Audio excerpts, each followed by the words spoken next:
Of course, there's been mixed reaction to the imminent implementation of the NHI, with some, of course, questioning the timing. Let's continue with our reaction to the story. Bring in now Khaya Sodidi, who's the Deputy Secretary General for the nursing union DENOSA. That, of course, is the Democratic Nursing Organization of South Africa.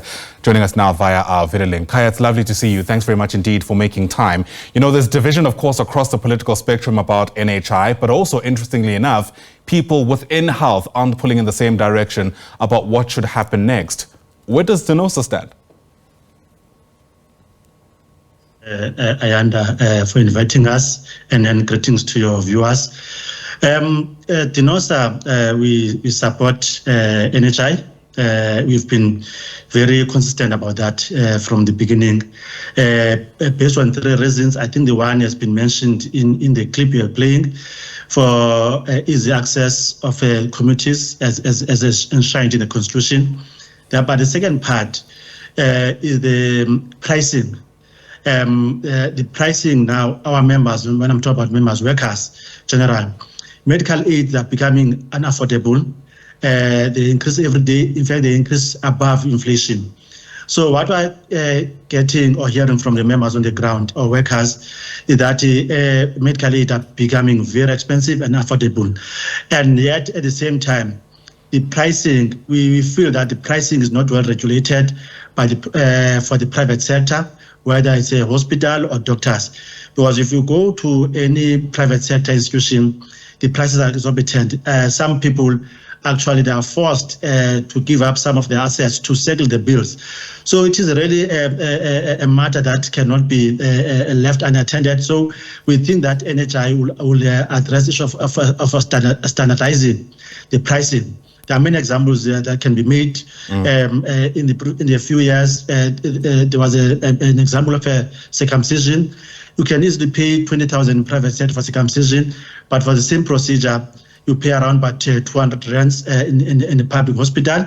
So that's what we're talking about, that the pricing is really running away and is becoming unaffordable for the workers. But the third part, which is important for us as well as a union and for our members, is that we believe that NHI is going to bring about changes in the hospitals.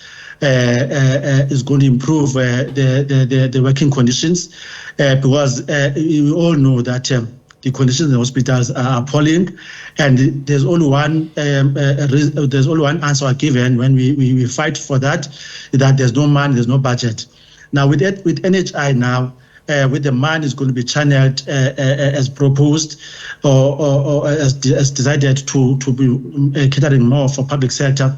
We believe that our members, the conditions, working conditions of our members, nurses, doctors, other healthcare professionals, was going to improve, and also our members, those that cannot afford medical aid, will be able to utilize the institutions that are working at now. Yeah, there's obviously been a lot said about whether or not we should go in this direction. And the sense I'm getting is that, frankly, this is becoming a conversation among those who have, who are usually benefiting from the private sector, and those who don't, who unfortunately have to opt with what they get mostly from the public sector. But there's also discussions around whether or not we have the infrastructure to see this through. Reports, for example, of South Africa dealing with a 200,000 deficit in terms of our bed facilities. If this is going to happen, and for all intents and purposes, the president is going to sign the bill into law, where do you reckon we should start to solve the infrastructure challenge? Yes, correct. And firstly, we need to acknowledge that we are not going to, if President is signing today, we're not going to wake up on NHI tomorrow, obviously. It's going to take some time, where we believe that the implementation date can be around in 5 years or 2029. That's one. What does it mean? It means that during that period, we should be, infrastructure must be made ready for the implementation of NHI. And then also, I want to acknowledge that not all institutions will qualify to be NHI service providers or institutions. That means that the institutions, hospitals, clinics, and others, they should be they'll meet standards. They should meet standards to be accredited as NHI institutions. So obviously, infrastructure becomes very, very important. That everyone while we are busy now preparing for implementation of NHI, should prepare institutions so that they become suitable to roll out or to implement NHI. We encourage Ayanda of what has happened during during COVID-19.